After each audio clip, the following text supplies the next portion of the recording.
is up, you guys? Welcome to another episode of the Unhinged Diaries podcast. I am so frustrated right now with the fact that this is an episode that I am so excited about.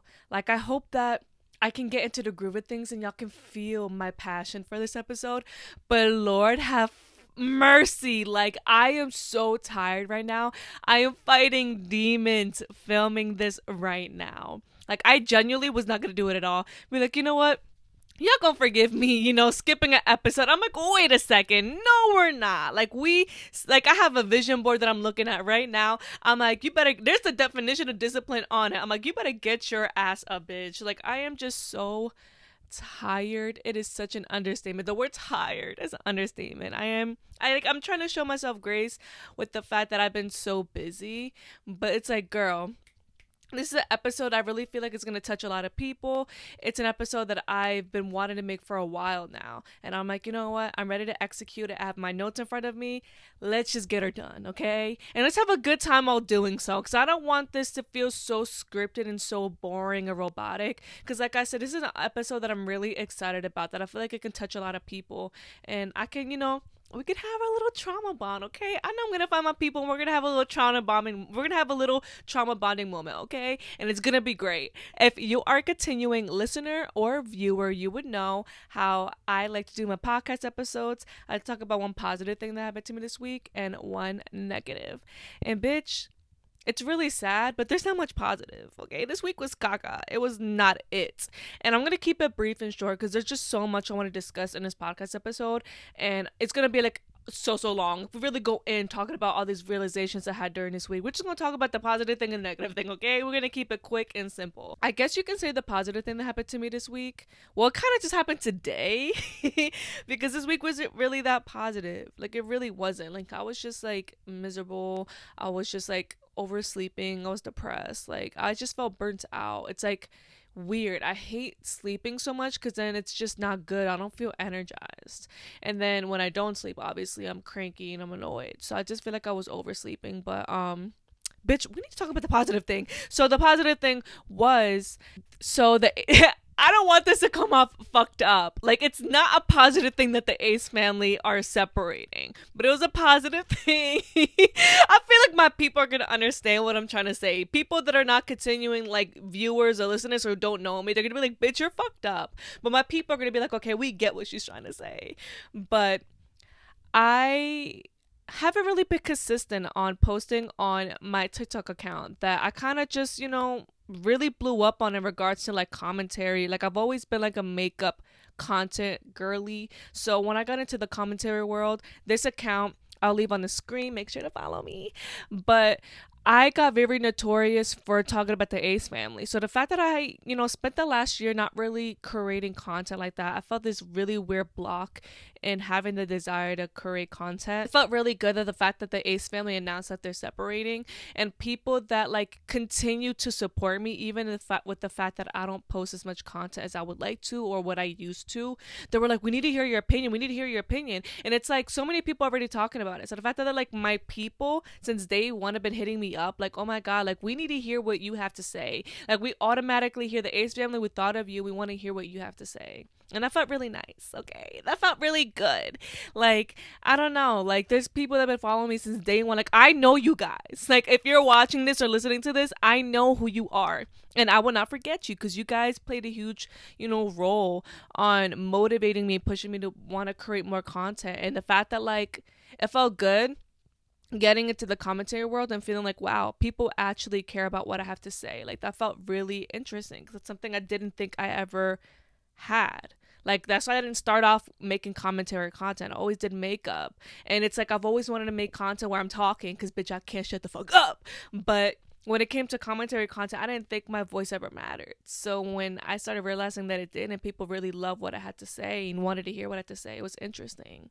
So it just felt really good having my people since day one reaching out to me oh my god, we had to hear what you have to say. And a lot of people just wanted to, people were commenting on my TikToks hey, we're waiting for you. And I'm that felt really nice. I missed it. I missed those days where I'd be at work and something happened and people would be commenting like, Ali, we're waiting for you. And I'm like, damn, bitch, let me clock out. Like, damn. It felt really nice. Like, it just felt really good. I'm definitely just not really a drama channel anymore. Like, I let go of that. I'm really into podcasting and just making deeper conversations about things that I'm really interested in. Like, the quick, fast, drama, whatever videos just don't really do it for me. I'll do it here and there because sometimes there is something that happens and I want to talk about it with you guys. But other than that, it's like, eh.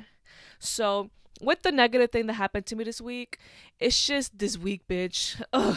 There's just been so much.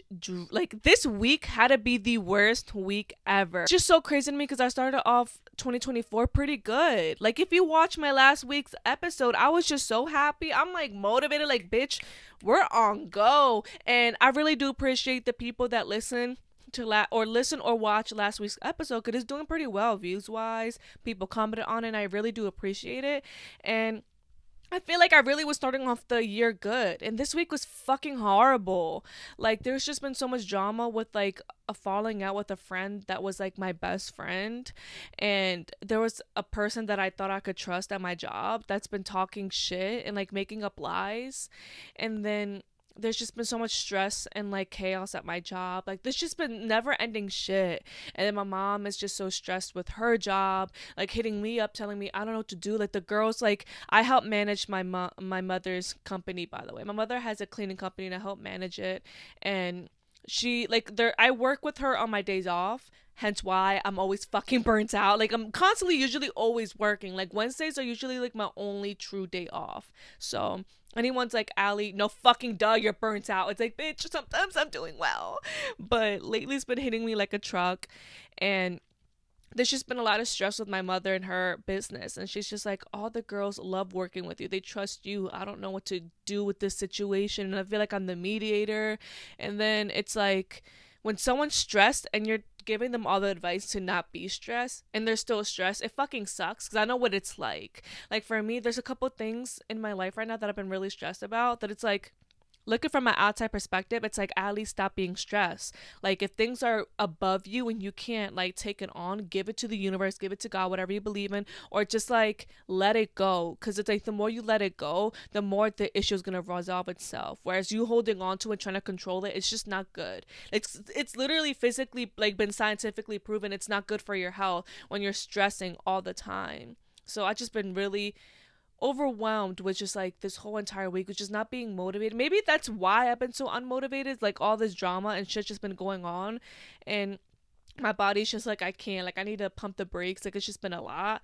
I don't know, it's just not really haven't been a good week, and it just sucks. Like, it's just been so much that's been really draining me and I've been really sad about, and I just don't know how to really go about it. Like, I'm starting off this year with not the friends that I started off last year with, which is like crazy to me because it's like, yo, like, I really thought these people are like really cool and meant to be in my life.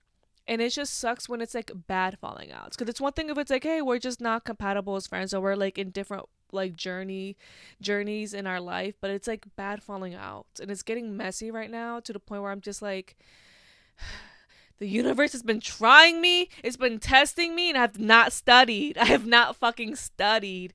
It's like, oh my gosh, it's just been so much. Like, I feel like my character's been tested with, and I'm like, I want to go crazy and I want to lose my shit and I want to come on here and talk my shit. But I'm like, we're not that person anymore. Like, I've just grown so much. I did so much work in therapy to be that person.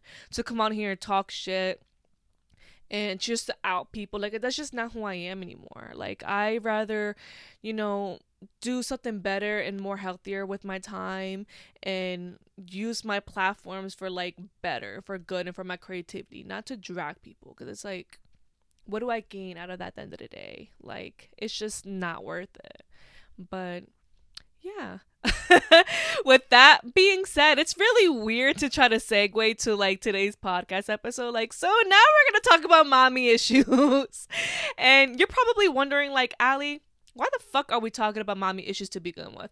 Honestly, I had a rough week this week, so I just want a reason to trauma dump about my fucking mommy issues, okay? Even though me and my mother have come a long way with our relationship, I definitely like still feel like I'm qualified to talk about like the trauma of like mommy issues and emotional, physical, verbal abuse, like all of it, and what that does to you to feel rejected by a parent. Like I could really go deep in it from both sides. I have mommy and daddy issues, okay? Hence why I'm extra funny. I'm extra pretty. Trust and believe, like I still feel like I'm qualified to talk about this.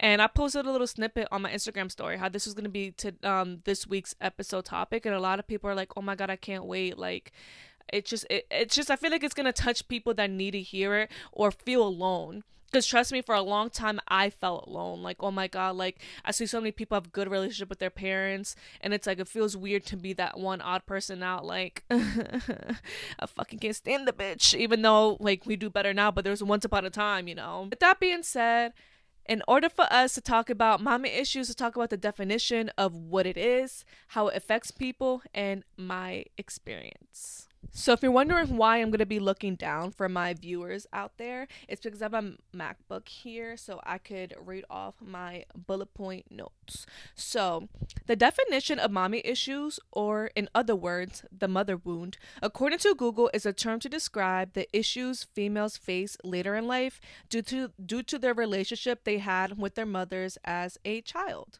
When referencing to males, having mommy issues can be either being too close to the mother or seeking a partner who is like their mother, often comparing the two. Which today we're not even gonna talk about like mommy issues in men because bitch, my last relationship taught me so much about men with mommy issues and how it affects them, how they act, and that's a whole podcast episode, okay? If you really want me to make a podcast episode in regards to that, comment down below. So for the men out there who are watching or listening and they're like, hey, I wanna be seen and heard too. Like I can make a whole podcast for men and how it affects them. Or even women who wanna understand. They're dating a man with mommy issues and they don't know why they're acting the way they're acting. I can make a whole video about it, like a whole episode. I can make a whole episode about it because you guys, it's not for the weak. To be with a man with mommy issues is not for the weak. My last relationship taught me all of it, and never the fuck again want to ever be with a man with mommy issues, okay?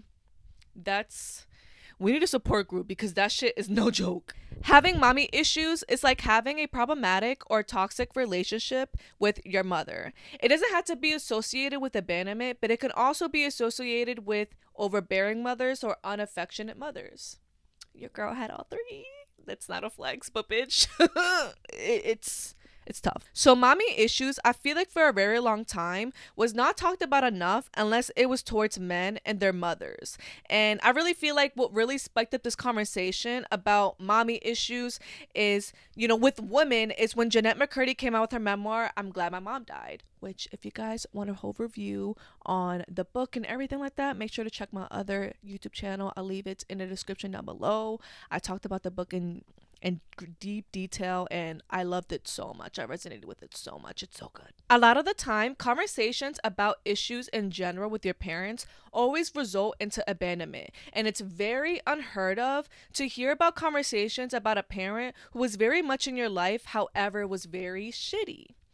And when it comes to mommy issues, you hear that issues tend to come across as they were too hard on me, or they were too overbearing, or they weren't affectionate enough. It's really like the problem wasn't the fact that they weren't in your presence and they were not present at all. It was more like their presence was the problem. And what makes mommy issues even worse is the fact that it's like we're taught to feel guilty for wanting to hold your mother accountable for their actions because quote unquote, it's like you're automatically hit with the, well, at least you have a mother, or please, like, Lord forgive me for what I'm about to say, but it's like, ugh, when they're religious and they hit you with the, you had to obey thy father, obey thy mother, like, the Bible, that be some bullshit that hits me, like, it pisses me off so much. Like, my mom used to hit me with that all the time when she would do some really abusive shit, and she'll be like, oh, well, the Bible says obey thy mother, and it's like,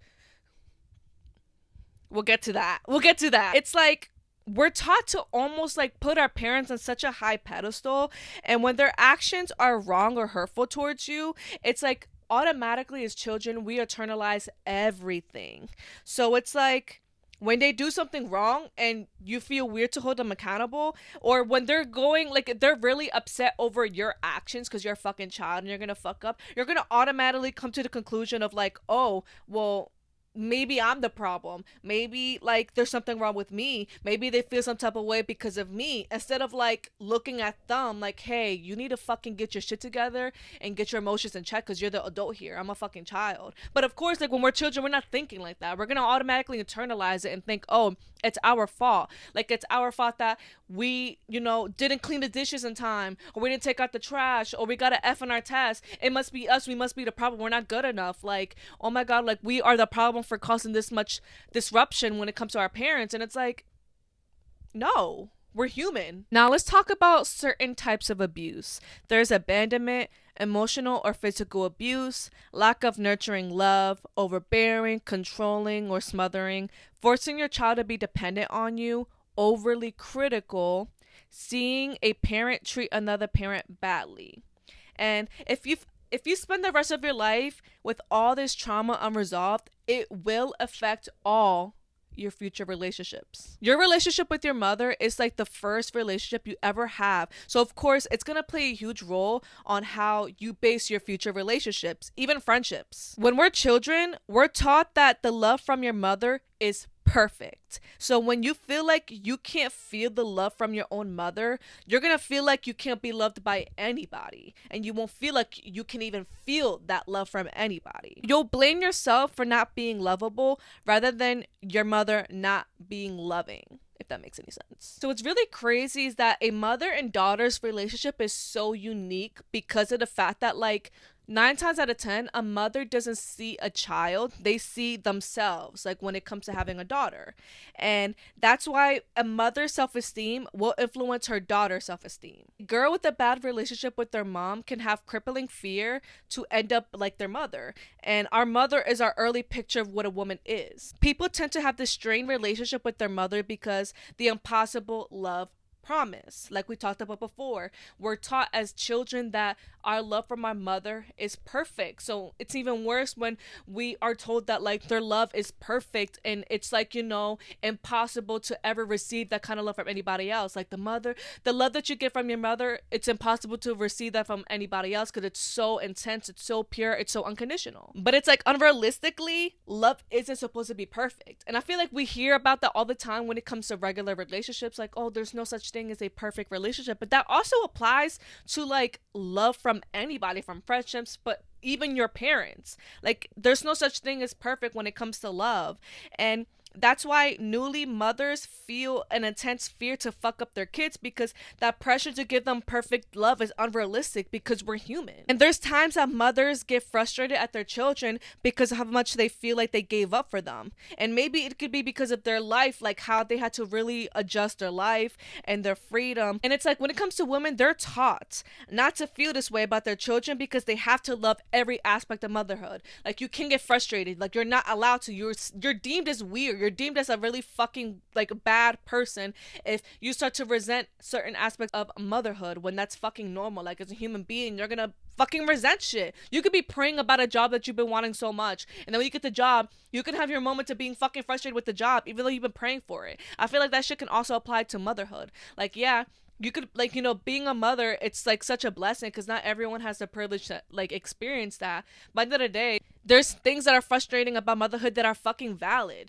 But it's like, of course, growing up, we're taught that we're not allowed to experience that or allow ourselves to feel that, because then you're automatically deemed as weird. And it's like, you're supposed to love motherhood. Like, it's a blessing to have a kid. And it's like, yeah, but your fucking feelings are valid. And it's like, the more you reject your feelings that you're being taught not to feel, it's like, it's going to cause you to end up resenting your kids. And it's like, the more you resent your kids, the more you could end up coming across as passive aggressive, and you're not going to know why you're acting the way that you're acting because you haven't sat there and allowed yourself to feel things, to process your emotions, to understand them. So you can end up being really harsh and fucked up on your kids, and you can just deem it as, oh, well, I'm doing this because I love you. Oh, like, I'm telling you to lose weight because I love you. I'm telling you to do this because I love you. It's like you're thinking that you're doing the right thing, but you're not sitting there and really thinking about the fact that it's really fucked up, and you're not understanding the possibility how that could affect your kid because you're not thinking logically, because you're not allowing yourself to feel the feelings to end up understanding and being logical. I don't know if any of that made sense, but bitch, if you get it, you get it. When it comes to kids, they feel everything. So they will end up feeling conflicted whenever you tell them that you love them when they can't feel it. They will start to blame themselves if they feel like your love isn't genuine to them. And it can even go to the point of them feeling like they were just a burden to be born. They're going to end up feeling your frustration with motherhood and not being able to have an outlet to express that without being shamed for that as a woman. And the children are just going to end up feeling like it's all their fault. Like, oh my God, like, she's struggling with bills because of me. It's my fucking fault. Why the fuck was I born? Because I'm inconveniencing this woman like crazy. Like, children internalize that. Like, people don't really understand how much a child like, that's when there's a saying like children are sponges when they're like fucking young. Like, our surroundings, everything we see and everything, like, we just like, we observe, we fucking absorb the fuck out of it, and we internalize everything because we don't know better. We're just like going, like, we're just literally just trying to adjust to the world and learn everything, like what life really is about. So when you feel like you're being rejected from your parent and you feel like you're a burden to them, you're gonna internalize that and immediately think it's your fault. Like, it's not really common for a child to be like, oh, this bitch, it's her fucking fault. Like, no, like, obviously when you're a teenager and you're like more older, that's probably what ends up happening. But as a child, you end up internalizing that 9 times out of 10. Something that I feel like is not discussed about enough is the fact that, like, as a woman, we're not taught how to deal with anger. So when a woman is frustrated with motherhood or at life, we're almost taught to suppress those emotions, which will lead to the passive aggressiveness that I mentioned earlier. And some women immediately after giving birth don't have this extreme love for their children or that like motherly instinct. And I've said this once and I'll say it to the day I die. Some people are not built to be parents. Some people don't instantly have those motherly instincts. I've always said this, but like, me and my mommy might be good now, but that woman was not meant to be a mother. Like, she was just not equipped to be a mother. And there's a lot of women in my family that are just not, they should have not been mothers. Like, that's a whole nother episode for a whole nother day. But some people are just not built to be mothers. And that's just something that's controversial, and I don't get why. I feel like the moment you're a fucking woman, you get your first period, everyone thinks that, oh, you have to have a kid. You have to be a mother. And it's like, some people are not fucking built for it. Some people are not, like, they just don't have that capacity, the emotional capacity, the sacrifice, like that willing, that love, the unconditional love aspect. Like, some people just don't got it, and that's okay. Like, and some people who don't have it immediately, the motherly instincts, it does not mean you're not built to ever be a mother. It does not mean you should never have kids. It's just, don't shame yourself for not instantly having those mother instincts. That's why postpartum depression happens. When some people compare themselves to other mothers and they're like, damn, they're instantly having like that love and care for their children, but I feel exhausted, I feel tired, I feel overwhelmed by being a mother, and that's why the postpartum depression happens. And it's like, don't ever feel like comparing yourself to other people and thinking, oh, I'm not good enough to be a mother because I don't immediately have these instincts. As long as you're willing to try, that's better than nothing. My problem is the fact that people that are not willing to try and they think, oh, because I'm a woman, I had to be a mother. It's like, if you're not willing to try, then you're not willing to be a mother, period. And that's when the whole topic of discussion comes in of some people are not built to be mothers. But if you're always willing to try, then don't ever feel like you're not ever equipped to be a mother. But if you're not willing to try and you just feel like because you popped your legs open, a baby came out your cooch, you're immediately deemed as a mother, no. And that might be controversial. That might get me dragged in the comment section, but that's just how I feel, okay? And when I get into my mommy issues, y'all gonna understand where I'm coming from, because that really always frustrated me. Is the women in my family automatically deem that they're just good mothers because they, spread their legs open and then a baby came out. They immediately deem that they're good parents. No. That's the fucking bare minimum. Ooh, this comment section is not going to be my favorite. I can just feel it. Woo! Now, let's talk about the effects of mommy issues. It can cause insecurity, difficulty in forming bonds or friendships, unrecognized resentment, poor boundaries, people-pleasing, self Sabotage. I know her too well, unfortunately. Trust issues, period. Because if your own mother couldn't even love you, you couldn't even rely on your own mother, then who could you trust? And unfortunately, all these effects, I have every single one. But it's not for the weak. But now we're gonna talk about my experience with mommy issues. It is now time for me to trauma dump. My favorite part, of course. Anyone who keeps up with me with my TikTok account, I've mentioned in great detail my relationship with my mother and how it's always complicated, especially during that time of when I was making content. It was at its worst, so a lot of people could understand where a lot of my resentment was at, what my hurt was. And it's just like, it's very complicated talking about mommy issues when your mother didn't physically abandon you, because then it's like I said, you're almost like forced to feel guilty of like, there's people out there who didn't even physically have a mother in their life, who would kill to have a mother in their life. So then it's like, when it comes to you and you don't have a good relationship with your mother, you don't even like them, because that's okay if you don't fucking like your mom. For a long time, I didn't like mine, okay? That's okay, it's valid. But you're almost forced to feel guilty, like, oh, she gave you everything, she sacrificed everything for you. Or, you have a mother, like, she's present in your life, so why the fuck are you an ungrateful little fuck? Like, that's literally what it is, how it's always been for a long time. And that's why I love the fuck out of Jenna McCurdy, that memoir, I'm Glad My Mom Died, because I feel like it opened a really big conversation of, your mother didn't have to physically abandon you for it to like be fucked up, for it to fuck you up, to have mommy issues. Like, if anything, I feel like something that's not talked about enough is emotional abandonment. And let's talk about that a little bit. Like, I remember last year was like my year of me really, like, in the beginning of last year, I would say the end of 2022, the beginning of 2023 was when I really got into like a really deep spiritual awakening. And anyone who's kept up with me knows I talked about a lot about my spiritual awakening. And I got to really understand where a lot of my issues fell when it came to my mom and my dad, because I have mommy and daddy issues. And daddy issues, we'll talk about that in another episode if you guys want that, comment down below. But my mommy issues, I feel like a lot of it started when I was like meditating, and I got to like visually see where it began. It was weird. Like, for my spiritual people out there, y'all will know what I'm talking about. People that are not spiritual, you might think I'm insane. I might be. But I in my meditation, I remember when I was 7 years old, I drew something for my mom. You know, when you're little, you just draw something and you just want to show it to your parents. That's literally what it was. I remember when I was little, I drew something for my mom and I gave it to her. And she was just like, ugh, like, what the hell do you want? And I'm like, Mom, I drew you something. And I could just tell she was just so over like my presence. Like, she was literally shooing me away. Like, I was like inconveniencing her presence. And I remember in that moment, I'm like, I'm literally being rejected. Like, I'm literally like being like abandoned in a way. And it's like, I'm not being physically abandoned, but she emotionally was never there. And that like was very consistent all the way till the age of 23. Yeah, I would say 23. Me and my mom got close, I would say, last year. But imagine from the age of 7 realizing this girl does not fuck with me. Like, she does not fuck with me. All the way to the age of 23, it fucks you up. Like, it really does. Not to like really get into like my daddy issues, but this is important, and we'll get to that in a second. It correlates with what I'm gonna end up like talking about. But when I was younger and I felt my mother emotionally abandon me, I started to lean a lot more on my father. And that's when my dad was like my best friend growing up. Why I'm so obsessed with horror movies. Everyone asks me what my favorite horror movie is. It's 13 Ghosts. Why? Because my dad, that was the first horror movie like my dad made me watch, and he taught me the art of horror movies.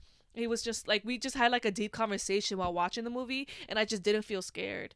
And it was just like such a beautiful experience that will forever be my favorite horror movie. He got me into pop culture. He was, like showing me Michael Jackson, Madonna, Britney, like growing up. And it's like, I really have a lot of the qualities that I hold today because of my dad. He was my best friend. Then he became an alcoholic and shit hit the fan. He ended up physically abandoning us. And when he came back in my life, like, he came back, but it felt like he never came back. It felt like he came back and all he cared about was repairing his marriage with my mother. And that's where a lot of my resentment towards my mother started to stem from, because I felt like she took my dad away from me, and my dad was my best friend. And it's like, you're a fucking greedy whore. Like, and that's like just how what I'm thinking. Like, I'm, of course, like, I don't stand by these, like, that way of thinking now, because it's fucked up saying it out loud, but that's just the way that I was thinking as a child. Like, you're such a fucking greedy whore. Like, you're taking my only source of comfort away from me because you're so fucking selfish. And it's like, of course, me looking back now, that was her source of comfort. So it's like, I understand it, but it's still fucked up. And I just held a lot of resentment towards her for that. And like we talked about earlier, a mother, when she's looking at her daughter, she sees herself. And I feel like that's why me and my mom bumped heads so much, because of the fact that when she's looking at me, she's looking at herself. Like, I have so many qualities that are similar to what she possesses, but she was forced to hate those qualities. Like, she was forced to hate the fact that she's outgoing, that she's bubbly, she's loud, and she's authentic, and she's not afraid to speak her mind. Like, the reason why I'm so into commentary and I love speaking is because of my mother. Like, she does that to this day. Like, she goes to church and she loves, like, you know, speaking to a bunch of women and stuff like that. Like, she's a public speaker and she loves doing that. And it's like, there's just like a lot of qualities that I see that like she has that I have as well. And but the qualities that I have, like the rebellious side that I possess, like, she was forced to hate every aspect of that. And when it came to my sister, she was never rebellious. She was like the goody goody. Like I said, she was always the perfect sister, and I was always compared to her. My sister was the good straight A student who, you know, who just wants to, she always wanted to live a regular quiet life. Whereas for me, I was always the wild card. That's why anyone who's ever watching or listening to this podcast, why I decided to call it the Unhinged Diaries, because I've always just been like a very wild card. And of course, these feels like diary entries. Like, I feel like I can help people and I can connect with people and express my creativity. Yeah, like, I was just always a wild card. And my mother, growing up, the more I learned about her from other people in my family, even my father, she was a wild card as well. She was a wild card as well, but she was beaten brutally. Like, she was like really like hurt. Like, she was really abused because she was forced to hate those parts of herself. What really truly bothers me deeply is like, the more, because like I really got into like psychology because of the fact that like my parents, like the way that they would act, I needed to understand why. Like, I'm just really weird like that. I'm really like wired where it's like, if you're gonna treat me like shit or act a certain way, I need to understand why so it could make sense, you know? But when it came to my mother, I would ask like everyone in my family about her so I could try to really understand her. I could understand why she would make the choices and actions that she would make. The one thing that really blew my mind is how strict her mother was. Her mother was fucking trash. I'm sorry. I barely even like claiming that woman as my grandma. I don't fucking like her. And she's watching this shit and she has to translate on because she doesn't know fucking English. Bitch, I don't like you. Like, I really don't like her. Because she really is like a textbook definition of a narcissist. And there's a part of me that wants to be empathetic towards her as well, because her mother was a fucking narcissist as well. Like, it's a generational thing. But it's like, I feel like you have the choice to fucking stop it, you know? And when it came to my mother and why I resented her for a long time, it was because of the fact that like, you were rebellious because you were always thrown into a box, and it's like, you have to be this way. Like, you have to be this way because all these qualities that you possess, I don't like. So I need to put you in a box and you need to be what I decide you're gonna be. And it's like, that causes you to rebel. Like, you see the Disney Channel stars out there when they're told you have to be perfect, you have to have straight, like, you have to, you know, never say a curse word, you can't ever do anything that's like, you know, controversial or problematic. Like, you have to be perfect. What does that do to you? You're automatically going to rebel. And that's what happened to my mother. Like, you rebel because you were always thrown to this box where you had to be perfect. You had to take care of your siblings. You had to like sacrifice a lot of things that you loved so much that you were passionate about. You had to, you know, it's Honduras. Like, they were really, you know, she was forced to be a specific way. You were forced to be, you know, the babysitter of your siblings. You were forced to be perfect. And that causes you to rebel. And for me, a deep trauma that I had was growing up. What made it even more fucked up is the fact that my mother and father valued so much having this perfect, picture perfect family. Like, everyone in my family looked at us, the Carranzas, as perfect. So when I was the first person to show extreme signs of mental illness, and like, you know, I was like cracking the perfect family image, It's like, I feel like that's when my mom was picking at me the most. She's like, you're fucking up this image that I want to withhold so desperately. And that was so fucking frustrating because it's like, dude, I'm not doing this shit on purpose. Like, I'm not actually rebelling. Like, I'm actually struggling mentally. And I could not understand why. Now being 24, I know I was bipolar. And it's like I couldn't understand why I was having extreme mood swings. I couldn't understand why I was so depressed and I couldn't even wash my face, and I couldn't function. Like, I could not understand why I was experiencing these things. Why I could have weeks where I was so energetic and I feel so positive and I feel like I'm on top of the world. I could not understand why I was feeling these things. But because I was cracking the perfect image, the perfect family image, it's like, oh, she's the fucking devil. Everyone looked at me like she's the fuck up. And as I explained in my last podcast episode of being tormented from my appearance, that was already worse. But then going through like, oh, she's embarrassing the family image. Like, oh, the Carances is supposed to be this perfect family image, and look at Alabi. That's my real name if you guys didn't know. But look at Alabi. She's cracking the family image. Like, she's the fuck up of the family. And then I was constantly reminded by my mom, like, you're embarrassing the family, you're fucking up the family. Like, you're like, I wish you were never part of the family. Like, why can't you be like your sister? Why can't you be like your brother? Perfect and like lovable. Like, you're like the little fucking like unwanted child, you know?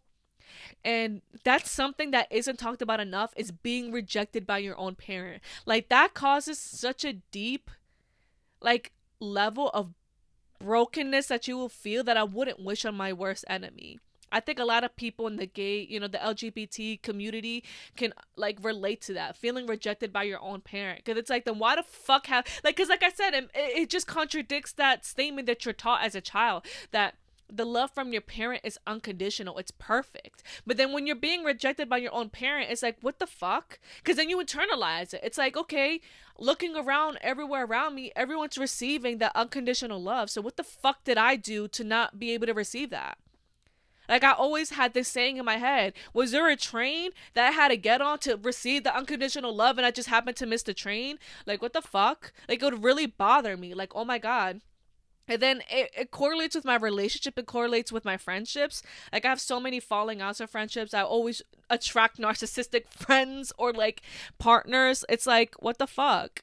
Because it's like, I deal with so much shame, so much insecurity, so much like, fear of rejection, like fear of trust issues. Like, I have such a weird like attachment style. Like, I have a very disorganized attachment style where I either get too attached or I'm just so detached to the point where I just cannot even imagine like feeling things for people, or I feel too much for people. It's really fucking weird. And it just really fucks you up, like that feeling of rejection from a mother, especially a mother. I've always said this, like, mommy issues hurt way more than daddy issues. How the fuck do you hold a child in your stomach for 9 months and you reject it? That would never fucking make sense to me. And that's where a lot of my anger stems from when it comes to mommy issues, is how the fuck can you reject a child that you held in your stomach for 9 months? That doesn't make any fucking sense to me. Like, I don't know if the common sense, I'm not like, I'm stupid, I don't know, but that would never make sense to me. How the fuck do you reject a child like that? Like, an innocent child that's it's yearning for your love. What does a child do to not deserve love like that? Like, even me, there's times I always felt like I wasn't capable or qualified to be a mother. Of course, my thoughts have changed, throughout the years, especially like being in love in my last relationship. It really made me realize I really want to be a mother. But it's like, I cannot wrap my head around the idea of not like unconditionally loving a child. The world is already tough enough. Like, the child is gonna already deal with a lot of society and like fucked up shit, especially a girl, a woman. We already have to deal with a lot. So being rejected by your own mother, that it's your mother figure that's supposed to be your safe space, is fucking like crazy as fuck. And when it came to my mother, even though we have a good relationship now, if you guys want like a more in-depth like episode on like my relationship with my mother, I was gonna like really get in detail with my relationship. I really was gonna get into detail with my relationship with my mother, but then again, I wanted this episode to be necessarily about mommy issues and understanding it more. If you guys really want me to get in depth with, my relationship with my mother so you guys can really understand, then I could. Because I feel like that would be like a way too much of a long of an episode. But I'll summarize it as much as I can. But long story short, like, me and my mother, Like, she was just so emotionally abusive. Like, she was my fucking bully. Like, she was bullying me before I was even getting bullied in school. And I was constantly, like, she was overly critical on everything that I did, my appearance, the way that I spoke, the way that I act. It caused so much insecurity with myself that I would, like, hate parts of myself. Like I said, like, your parents, like, your mother has such a deep control of your, like, inner critic and, like, the relationship that you have with yourself. So if they're, like, teaching you to hate parts of yourself, you're gonna do so. And of course, I'm understanding in the fact that she was taught that. She was taught to hate parts of herself. But it's like, teaching that to your child is so fucked up. It is so fucked up. Because if you hated it, why the fuck would you do that to your child? I would never be able to wrap my head around that. We might have really had a rough past, growing up. Like, it was brutal. Like, I hated my mom. I'll be honest with you. Like, I feel really bad if she ever comes across this podcast episode, but I really hated her. Like, I wanted something bad to happen to her. That's how much I hated her. Like, I would literally go home and just, like, before even, like, getting off the school bus to go home, I would cry. Getting off of work and, like, parking my car, I would cry. Because it's like, the moment I went into that house, I hated it. I felt like I was in purgatory. I felt like I was in prison. I was a fucking, like, I was, like, even when I was a grown fucking adult living with my mother, I didn't have the freedom to do anything. Like, she would talk to me crazy, call me a dirty whore for being at the gym. Like, I didn't even have friends. Like, I was so boxed in where it's like I was just so, like, isolated from, like, the world. Like, my mother, like, always said, like, me and my sister had to be in the house all the time. Like, we weren't allowed to have a fucking childhood. We weren't allowed to really have friends. Like, it was just fucking abuse. It was really abuse. And it wasn't right. Because then she'll always try to justify it. Well, that's what my mother taught me. No. Did you fucking like it when your mother did it to you? No. So why would you do it to us? Like, it didn't make any sense to me. And it was just really, really rough because I just hated her. But it's like a part of me yearned for her to change. It was so weird. And Jeanette McCurdy talks about that a lot in her memoir, which felt so validating because people would literally tell me, cut her off, never talk to her again. Why do you desire a relationship with your mother when she doesn't fuck with you? She doesn't like you. Like, she's so mean to you. And it's like, you don't get it. Like, it's normal for a child to want a relationship with their mother. It's okay to cry and grieve wishing things were different. Like, there was times I'm like, if she fucking dies before ever changing, that's gonna destroy me inside. And my heart goes to anyone out there who has experienced their parents or their mother passing away before they had the chance to get themselves situated and, get their shit together to ever be, a parent to you or be a part of your life in any way, even if it's in the late time, like the late years of your life. I had to literally grieve every single day. And to this day, even though we have, like, a really good relationship now, it's like there's parts of me that grieves, like, the younger version of me. Of, like, when I needed you to be a mom. I needed to feel safe. Because now I'm addicted to things that are not good for me. Because all I wanted, like, I feel like I'm gonna get emotional. Fuck! But now I'm addicted to shitty people. Like, my relationships are fucking caca hot dog water. I'm sure I've talked about it enough in this damn podcast. But now I'm attracted to shitty people, shitty things. Why? Because it just feels safe. Because I never got to experience what it was like to feel safe love from a parent. Either parents, but it's necessarily my mother in this case. Like, I'm addicted to, when an older woman wants to be nice to me and wants to, like, give me that motherly love, I get immediately attached to them.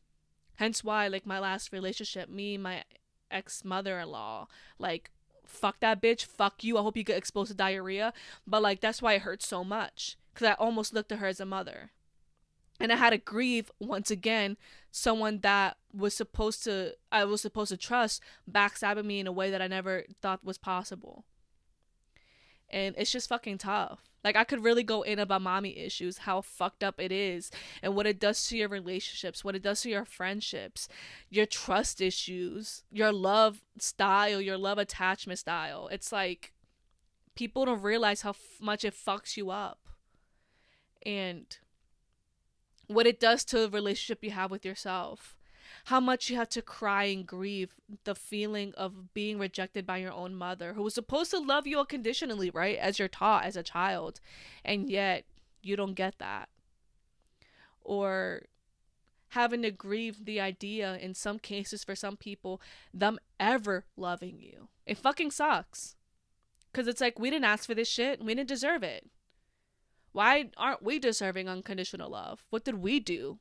And I feel like I watch a lot of videos on this topic, and a lot of people didn't know how to end their video because they're like, oh, there's just no solution to mommy issues and it's fucked up. But it's like, for me, no, I have a good way of ending this podcast episode, and it's, please do not internalize your mother or your father, and please do not internalize your mother or your father not loving you.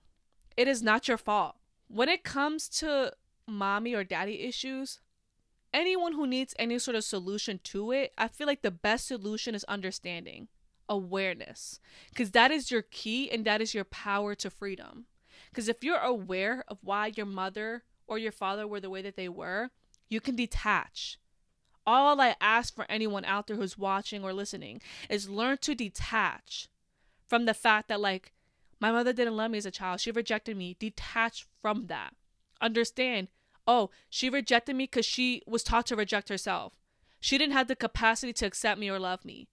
When you start to switch your perspective on that, you become more detached and you don't internalize those things.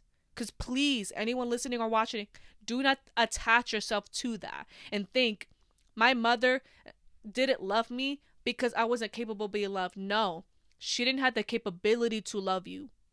Maybe she doesn't even understand how to love someone. And yes, we could be angry all we want, and I agree, it's fucked up. But at the same time, sometimes in life, which is really fucked up, is you had no choice but to understand and just move forward. And all I can really say is really changed my life and helped me find so much inner peace is detaching from a lot of actions and fucked up behavior. My mom being so emotionally abusive. My mom not giving me a good childhood. My mom rejected me the majority of my life. So all I fucking do is reject myself. And I have so much self-sabotage, so much self-doubt, such a crazy inner critic, so much a crazy inner dialogue with myself. I detach from that because that's all she's ever fucking known. That's all she's ever fucking was taught. And it's a generational curse thing. Yes, I can be angry all that I want and say it's fucked up because it is. I would never sit there and invalidate anyone's feelings and say that it's not fucked up because it is. It's very fucked up.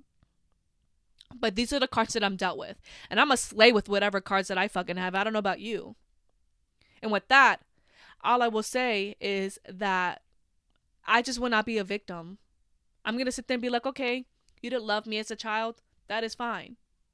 But at the end of the day, if I choose to have a family, if it's your path and you don't feel like you're ever going to have a family, at least choose to love yourself. At least choose to love your inner child that we were so taught to hate, to torture, and fucking, like, your inner child that went through so much shit that you resent now. Because I feel like as adults, subconsciously, we resent the fuck out of our inner child because it's a person that went through so much shit that causes so much chaos in your adult life. Believe it or not. That's a whole nother episode for another day. But a lot of the time, we do hate our inner child because they cause so much commotion and chaos. And it's because that motherfucker went through so much shit. So if you don't ever want to have a child of your own, at least love that fucking inner child that went through so much and say, hey, you're a fucking badass for dealing with all that shit. But you know what? Whatever age that you are now, we got this. Let's team up together and fucking, like, be good and fucking, like, heal our shit and just become way better and rise above whatever the fuck cards we were dealt. Just do not internalize the things that happen to you, because at the end of the day, it's not your fault. And that took me a very long time to understand because I internalized that shit to the fullest capacity. I was a tough child. I wasn't like my sister who had straight A's. I fucking procrastinated. I still to this day procrastinate like a motherfucker. So I did awful in school. I was rebellious. I have a smart mouth. I did get in trouble at school at times. I was not an easy child. But you know fucking what? It's not like I chose to be that way. I experienced a lot of shit. My parents had a fucking crazy, chaotic marriage. Like, there's so many other circumstances that caused me to be that way. A lot of kids that act up have a reason for acting up. You just cannot internalize these things. Become aware. Start to really ask yourself a lot more questions so you could become aware why they are the way that they are. So when you understand, you can detach yourself from that. You can finally have inner peace. Because at the end of the fucking day, when a baby is a fucking newborn, they are worthy. They are worthy of love. If someone ever felt like if anyone ever didn't give you love as a child, it doesn't mean that you weren't worthy of it. It just means whoever was in your presence, whoever was your fucking caretaker, whoever the fuck, was not capable of giving you that. But that does not mean that you're not worthy of love. And I really do hope that sits with someone who needs to hear it. But yeah, this episode is too fucking long. There's just so much I could really go into when it comes to this topic because bitch, it hits home. It really does, okay? But that's going to be it for today's podcast episode. Thank you guys so much for watching or listening. If you're listening on Spotify, make sure to give it a 5 stars rating because I know this episode is going to resonate with you or someone who really needs to hear it. And it's something I really was passionate about. And if you're watching this on the podcast channel, make sure to give this video a thumbs up and subscribe if you want to see more of me, because why wouldn't you? And make sure to comment down below your experiences with, mommy issues or anyone out there who deals with mommy issues. And like, that's a whole nother episode for another day too, on how to comfort someone who has mommy issues, because it's not easy. Like, people can be pretty difficult when dealing with that, and it's not their fault. Like, it's just such a difficult thing to go through. But I love you guys so much, and I really hope you guys enjoy this podcast episode as much as I enjoyed filming it. And I love you guys. You are worthy of love, okay? And I can't wait to see you guys in the next podcast episode. Bye bye.